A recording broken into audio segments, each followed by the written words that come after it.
नमस्कार।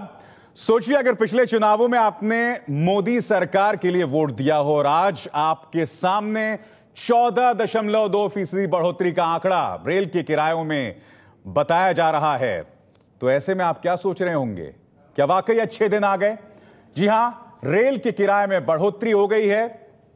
हम आपको बता दें 14.2% बढ़ोतरी हुई है। हालांकि ये जो सिफारिश थी पिछली यूपीए सरकार की तरफ से कर दी गई थी। 16 मई को यह फैसला लिया जाना था, मगर उसे मुलतवी कर दिया गया था कुछ दिनों के लिए, क्योंकि आप जानते हैं उस वक्त नई सरकार जो है वो अपने जो है सत्ता में आ रही थी।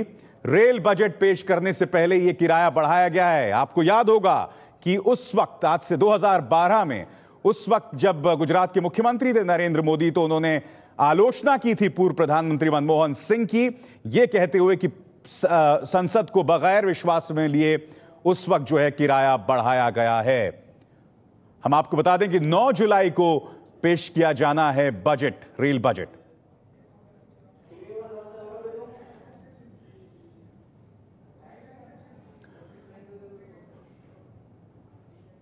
तो जैसे कार्यक्रम शुरुआत में बताया, क्या वाकई ऐसे अच्छे दिन आएंगे या वाकई ये जरूरी थी? क्योंकि मोदी सरकार बनते ही डीजल जो है वो 50 पैसे महंगा हो गया है। देश भर में प्याज महंगा, सब्जियां भी महंगी, कच्चा तेल महंगा होने से पेट्रोल महंगा हो सकता है। 2 रुपए की बात की जा रही है, 2 रुपए प्रति लीटर बढ़ सकता है, पेट्रोल भी बढ़ सकता है। मगर इस बात पे बहस हो सकती है कि क्या यह जरूरी था? रेल की जो हालत थी उसको लेकर क्या यह कदम उठाना जरूरी था? मगर जो मुद्दा हम अपने इस रिपोर्ट के जरिए उठा रहे हैं वो है प्रधानमंत्री नरेंद्र मोदी ने 2012 में जो बात कही थी, अब वो बात पूरी तरह से पलट गई है। तो प्रधानमंत्री नरेंद्र मोदी उस वक्त सही कह रहे थे या आज जो उन्होंने कदम उठाया है, उनकी सरकार ने कदम उठाया है, वो गलत है? मैं 7 मार्च 2012 को मोदी जी का ट्वीट पढ़ करके सुनाना चाहता हूं। Just before rail budget, UPA has suddenly increase rail freight by passing parliament, wrote to prime minister on this. ये 7 मार्च 2012 को इन्होंने इसकी निंदा यही नरेंद्र मोदी साहब ने करी थी। कांग्रेस प्रधानमंत्री नरेंद्र मोदी के इसी ट्वीट का जिक्र कर रही है। तब 2012 में रेल बजट पेश होने से पहले यूपीए सरकार ने 20% माल भाड़े में बढ़ोतरी की थी। मोदी ने प्रधानमंत्री को चिट्ठी लिखकर संसद की उपेक्षा करने से लेकर सरकार में तालमेल की कमी का भी आरोप लगाया था। मोदी ने लिखा था, इस फैसले से पूरे देश के लोगों पर असर पड़ेगा क्योंकि इससे महंगाई बढ़ेगी। रेलवे के जरिए कोयला, फर्टिलाइजर, अनाज और कई जरूरी सामान भेजे जाते हैं। इस देश के लोगों को भुगतना पड़ रहा है क्योंकि आपकी सरकार महंगाई कम करने के लिए कोई कदम नहीं उठा पा रही। इसके ऊपर से आपने माल भाड़ा बढ़ाकर लोगों पर और बोझ डाल दिया है। तो जब 7 मार्च 2012 को जब हाइक होता है तो मोदी साहब ये कहते हैं कि कम्युनिकेशन गैप है। रेलवे, एनर्जी, कोल और एनवायरमेंट मिनिस्ट्री का ये इससे साबित होता है। तो आज हम लोग उनसे पूछना चाहते हैं कि जिस कम्युनिकेशन गैप की बात मोदी साहब 2012 में कर रहे थे, क्या आज भी वही कम्युनिकेशन गैप है जिसकी वजह से रिकॉर्ड हाइक आज तक के इतिहास के अंदर पैसेंजर्स के भाड़े के अंदर करी गई? लेकिन अब कांग्रेस का आरोप है कि सत्ता में आते ही नरेंद्र मोदी के सुर बदल गए हैं और माल भाड़े के साथ साथ किराया भी रेल बजट से पहले ही बढ़ा दिया गया है। वैसे किराया बढ़ाने के लिए सरकार यूपीए सरकार के पिछले फैसले का हवाला दे रही है। I have withdrawn the order of withholding the fare and freight revision done by the previous government. इससे पहले किराया बढ़ने पर सरकार को बीजेपी कोसने में कोई कसर नहीं छोड़ती। रेल महंगी, रोटी महंगी, तेल महंगा, सस्ता क्या रह गया? हर चीज का इन्होंने टैरिफ बढ़ाया है, दर बढ़ाया है। पूरा देश में इस कारण महंगाई बढ़ेगी, आम आदमी त्राही त्राही करेगा। अगर सरकार सब्सिडी कम करने की बात करती है और किराया बढ़ाने की बात करती है तो आम आदमी और परेशान होगा। जब विपक्ष में थे तो महंगाई के मुद्दे पर सरकार पर हमला बोला। पूरे चुनाव प्रचार में महंगाई दूर करने के नाम पर वोट मांगा और सरकार में आते ही खुद महंगाई बम फोड़ रही है मोदी सरकार। बड़ा सवाल ये कि क्या मोदी की कथनी और करनी में फर्क है? कई खास मेहमान मेरे साथ जुड़ चुके हैं। सबसे पहले बीजेपी के जयनारायण व्यास का रुख करना चाहेंगे। जयनारायण व्यास साहब, ये फैसला सही है, गलत है, इस पर हम बहस आगे करेंगे, मगर आज मुझे आप बता दीजिए 2012 में नरेंद्र मोदी ने जो बात कही थी वो गलत थी, या आज ये जो फैसला उन्होंने किया बगैर संसद को विश्वास में लिए, जिसका जिक्र उन्होंने 2012 में किया था, वो गलत है? आज हमें बता दीजिए आप एबीपी न्यूज चैनल पर कि गलत फैसला क्या था।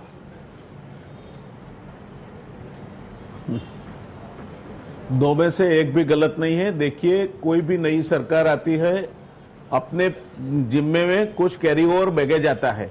जैसे आर्मी चीफ जनरल सुहाग का कंटिन्यूएशन, वो गलत फैसला हो सही हो, गत सरकार का था, कैरी फॉरवर्ड किया गया है।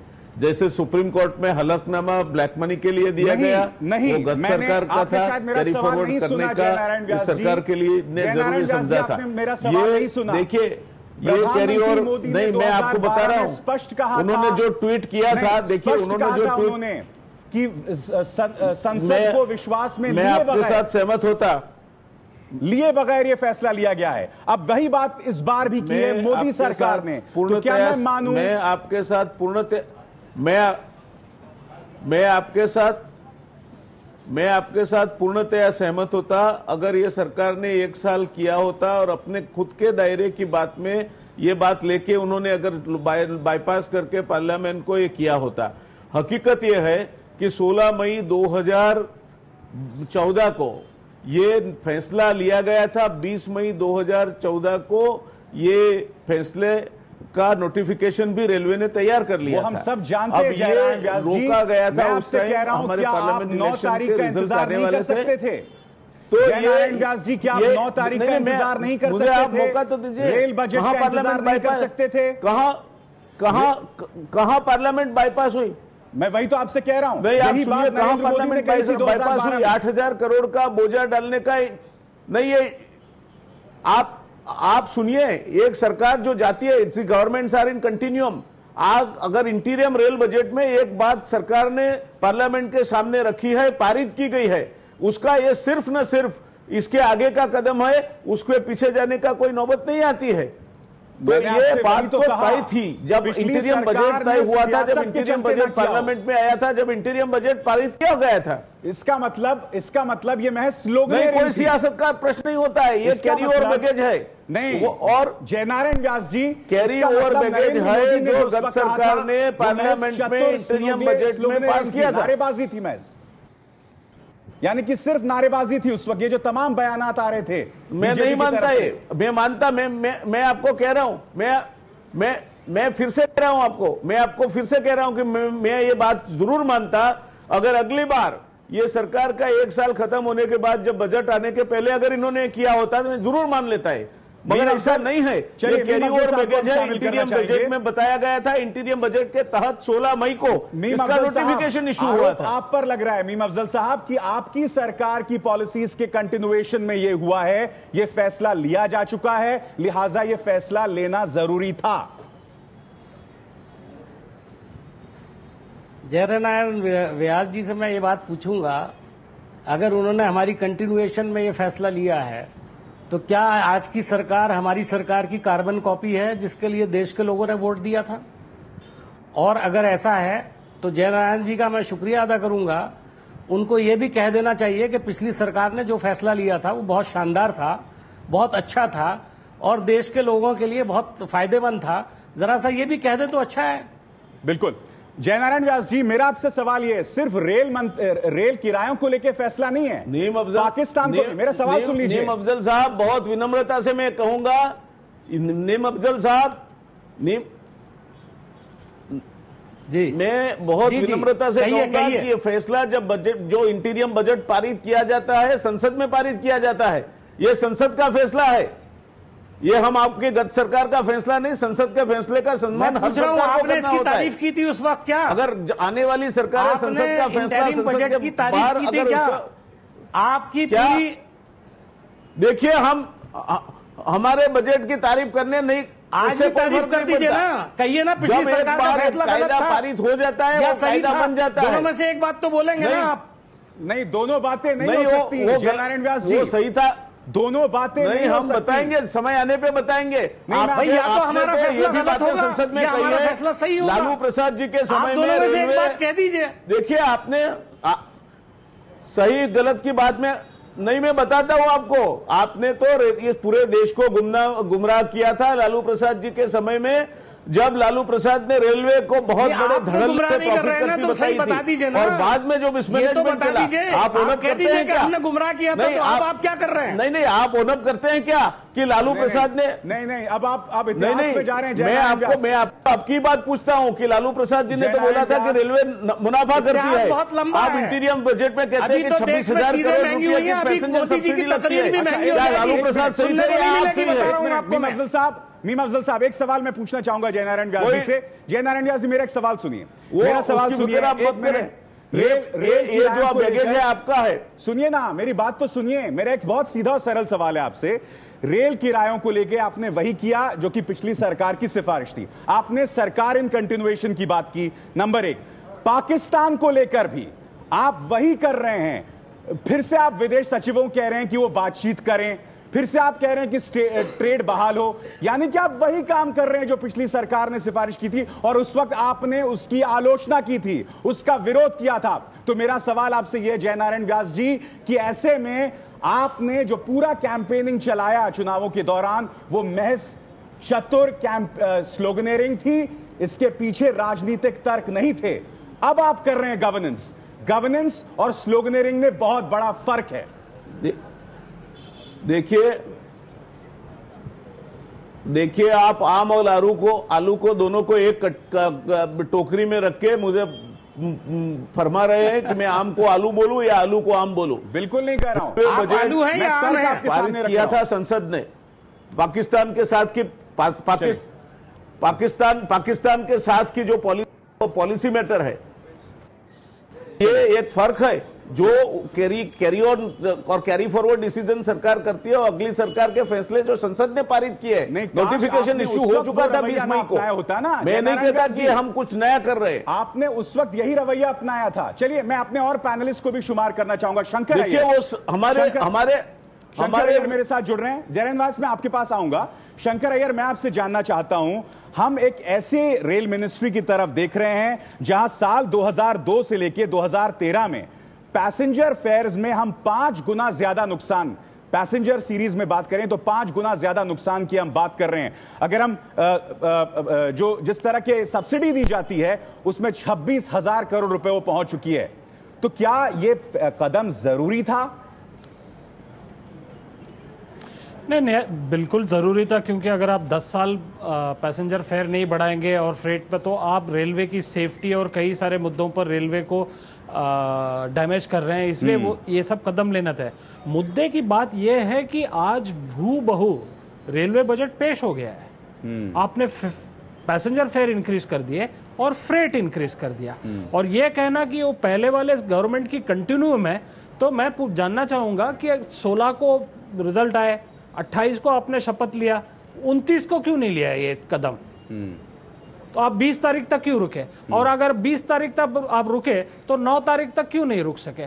कोई औपचारिकता होती है, कोई लेजिटिमेसी होती है पार्लियामेंट की, रेलवे बजट की कोई लेजिटिमेसी होती है। बिल्कुल। और ये तीसरी बात यह है कि शायद कोई ऐसा कारण होगा जिसके लिए आपने ये कदम आज इस शाम को लिया। हाँ। लेकिन आपको पब्लिक को बताना पड़ेगा, संवाद करना पड़ेगा कि अगर हम 10 दिन बाद लेते या 10 दिन पहले लेते तो ये होता।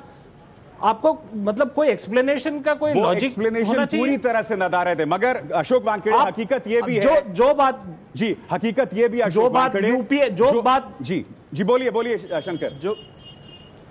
जिस बात पर वो यूपीए को कटहरे में खड़ा करते थे कि उनका कोई संवाद नहीं है, उनमें कम्युनिकेशन नहीं है, वो बोल नहीं पाते, एक्सप्लेन नहीं कर पाते, कोऑर्डिनेशन नहीं है, वही वैसे ही यहां पर नजारा वैसे ही हालात दिखाई दे रहे हैं। सदानंद गौड़ा जी ने सदानंद गौड़ा जी ने सीधे तौर पे बता दिया होता कि ये डिसीजन फलाने तारीख को लिया था, ये इंटरिम बजट में लिया गया था, हम इतने दिन नहीं ले पाए, इससे रेलवे का इतना नुकसान हुआ और आगे हम कर नहीं सकते क्योंकि इससे और नुकसान होगा, और ये ले रहे हैं हम स्टेप, तो लोग जायज मान के एक्सेप्ट कर लेते। जायज नहीं, ऐसा लग रहा है कि अभी भी हकीकत से दूर भाग रहे हैं हम यहां पर। अशोक वानखेड़े, हम मानते हैं अब रेलवे सेफ्टी को ही देखें तो हमें 1 लाख करोड़ रुपए चाहिए ताकि हमारी पटरियों पे सुरक्षित रहें गाड़ियां।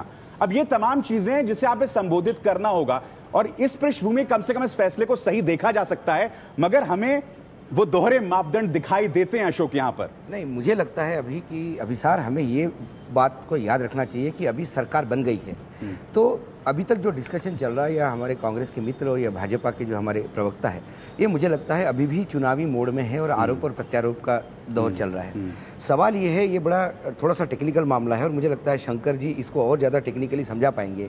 यदि इंटरिम बजट कोई पास होता है कुछ दिनों के लिए और उस इंटरिम बजट का कोई डिसीजन है, वो डिसीजन कांग्रेस ने तब क्यों नहीं लिया पार्लियामेंट में पास होने के बाद, ये कांग्रेस जवाब दे।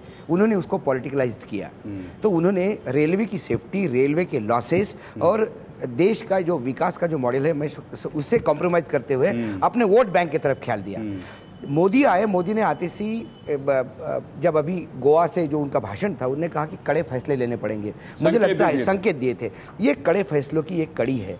10 साल तक, 15 साल तक या 10 साल तक यूपीए की सरकार रही, या पिछले 15 साल में यदि रेट नहीं बढ़े हैं, तो हमें ये देखना है कि यदि इन्होंने रेट बढ़ाए, सवाल अभिसार इसका नहीं है कि ये जो रेट बढ़े उससे कितना 8,000 करोड़ का कवरअप होने की बात कर रहे हैं ये प्रोजेक्ट। सवाल ये है कि आज रेट बढ़ने के बाद, बढ़ने के बाद आने वाले समय में आप डिलीवरी क्या करते हो? क्योंकि डिलीवरी पर अशोक आप बिल्कुल सही कह रहे हैं और कई मायनों में जरूरी भी था। मीम अफजल, मेरा आपसे सवाल यह है, कम से कम ये सरकार फैसले तो ले रही है, हिम्मत तो दिखा रही है, मगर सियासत के चलते मीम अफजल साहब आपने इन तमाम चीजों को ताक पर रख दिया था, तो ये आरोप तो आप पे भी लगना चाहिए। 16 तारीख को किया हुआ फैसला 20 तारीख से लागू होना था, क्यों वो वापस लिया गया? जवाब ले लेते हैं मीम अफजल से। अशोक जी, मैं एक बात पूछना चाहता हूं। हाँ। अगर हमने फैसले नहीं लिए होते तो महंगाई क्यों बढ़ी? महंगाई बढ़ी इसलिए कि हमने बहुत से ऐसे फैसले लिए जिसकी वजह से महंगाई बढ़ती है, और महंगाई हमारे खिलाफ सबसे बड़ा चार्ज था, मैं इसको कबूल करता हूं। सबसे बड़ा चार्ज था हमारे ऊपर, और आज महंगाई उससे भी ज्यादा तेजी से बढ़ रही है, और आने वाले वक्त में बताता हूं इससे भी ज्यादा। यहां तक कि आप देखेंगे मोदी जी की तकरीरें जो बहुत सस्ती थी वो भी अभी महंगी हो जाएंगी, दिखाई नहीं देंगी मार्केट के अंदर। मैं अफजल साहब इतना बताइए, आपके ऐसे कौन से फैसले जवाब नहीं दे पाएंगे लोग? आप बताइए, आप फैसले गिनवाइए जिससे महंगाई बढ़ी। जब आप चुनाव में जाते हैं तो आरटीआई की बात करते हैं, फूड सिक्योरिटी एक्ट की बात करते हैं, राइट टू एजुकेशन की बात करते हैं, इन चीजों से फैसले बढ़े और ये महंगाई बढ़ी। और इस चीजों से यदि महंगाई बढ़ती है तो ये फैसले लागू करने के बाद बजटरी प्रोविजंस क्या था? नहीं, आपका रेवेन्यू कलेक्शन नहीं, बाकी चीजों से महंगाई बढ़ी। जब भी महंगाई बढ़ी है आपने रिसेशन को दोष दिया। आप इन लोगों से सवाल पूछिए, विश्व अर्थव्यवस्था को सामने लेके आए। बिल लागू करेंगे क्या? फूड सिक्योरिटी का जो कानून था वो लागू करेंगे? लैंड एक्विजिशन बिल पास करेंगे? सवाल इसका जमीन नहीं मिलेगी। हम रेल बजट से सीमित रहते हैं। रेल बजट अशोक जी मेरे सवाल का इन्होंने जवाब नहीं दिया। 16 तारीख को लिया हुआ फैसला जो 20 तारीख को लागू होना था, किस कारण से उन्होंने रोका? क्या ये राजनीतिक फैसला नहीं था? और यदि राजनीति ही करनी है तो रेलवे पे हम चर्चा क्यों कर रहे हैं? हम रेलवे का भी हमने जो भी फैसला लिया जवाब ले लेते हैं। हमारी पॉलिसी थी और उस पॉलिसी के नतीजे में हम चुनाव हार गए। आगे की बात करिए हमसे। आगे की बिल्कुल क्यों नहीं, आगे की बात हमें करनी ही होगी। पॉलिसी के नतीजे में चुनाव हार गए। जय नारायण व्यास, उस पॉलिसी को लेकर के अगर भारतीय जनता पार्टी चल रही है तो ये हमारी कार्बन कॉपी है क्या? कार्बन कॉपी है जो आप कह रहे थे। जय नारायण व्यास, तब्दीली के लिए दिया था ना, अच्छे दिनों के लिए दिया था ना, ठीक है, अच्छे दिन आ गए। ठीक है, जय नारायण व्यास, मैं आपको नरेंद्र मोदी के जो बयान जो उन्होंने कहा था वो उस पर आपने अब तक कोई जवाब नहीं दिया है। दूसरा बयान मैं रविशंकर प्रसाद का करना चाहूंगा। उनका कहना था कि सरकार अगर सब्सिडी खत्म करने की बात करती है तो आम इंसान को नुकसान पहुंचेगा। ये उन्होंने 2013 में बात कही थी। आज आप वही फैसले कर रहे हैं।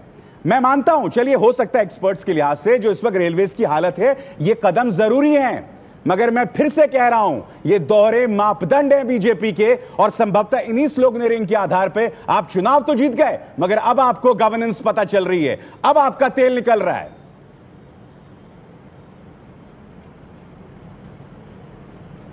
अभिसार जी, आपने जो भी कहना था कह लिया क्या? जवाब तो दीजिए। अब मेरा तर्क सुनने की कृपा करें। जब तक नए प्रधानमंत्री जी अपनी शपथ नहीं लेते हैं, केयरटेकर गवर्नमेंट बखूबी सत्ता के डोर संभाले हुए होती है। ये फैसला इंटीरियम बजट का था, फर्ज बनता था यूपीए सरकार का कि उसी समय ये नोटिफिकेशन इश्यू हो गया होता। चूंकि फिर उनके सर पे जूते लगते, इन्होंने ये बात रोक ली। ये जो आज हम चर्चा कर रहे हैं, इसका मूल ये है। अब हम मुद्दे से भटक रहे हैं। ये उनको करना चाहिए था जो नहीं किया। और नीम अफजल साहब खुश क्यों हो रहे हैं? वो जैसे जर्मनी की फौजें हार के जब रशिया से वापस निकल रही थी और रशिया या तो फौजें उनके उसमें, तब वो फौजों ने बर्न्ट अर्थ पॉलिसी एडॉप्ट की थी कि सब जो भी है जला दो ताकि आने वाले दुश्मन सैनिकों को कुछ ना मिले। तो ये खुश हो रहे हैं कि हमने फूड सब्सिडी का 1 करोड़ 25 लाख रुपए का 25,000 करोड़ रुपए का हमने उनके लिए खड्डा छोड़ा है जो उनको कहीं से लाना होगा। वो खुश हो रहे हैं कि हमने हर्डल्स खड़े किए हैं लैंड एक्विजिशन एक्ट नाम के तहत, ताकि वो 6,60,000 करोड़ के प्रोजेक्ट जो रुके हुए थे उनमें कहीं ना कहीं रुकावट चालू रहेगी।